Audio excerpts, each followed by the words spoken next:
Tap í einum mikilvægasta leiknum á ferlinum. Hvernig fyrstu tilfinningar eftir þetta? Þetta var ömurlegt, skilur. Það er engin önnur leið til að útskýra það, held ég. Við vildum frekar fá 24 frekar 14 skemmtur þarna í lokasókninni. Hver var hugsunin þar? Bara, í rauninni skiptir það ekki máli, sko. Þú veist, það sama hvað það hefði verið, þá hefðu við bara átt að klára þetta og gera betur í gegnum þetta leikinn. Þú tekur lokaskotið, vart frekar ósátt með það, finnst þér hafa verið brotið að þér? Nei. Það átti alltaf að detta. Það var bara stund eftir að stund ekki. Hvað er þá næsta skref fyrir næsta tímabil? Hvernig ætlið þið að koma aftur sterkari?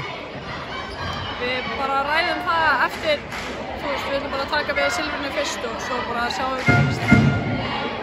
Þið bara gangið vel á næsta tímabili og takk fyrir þetta. Takk.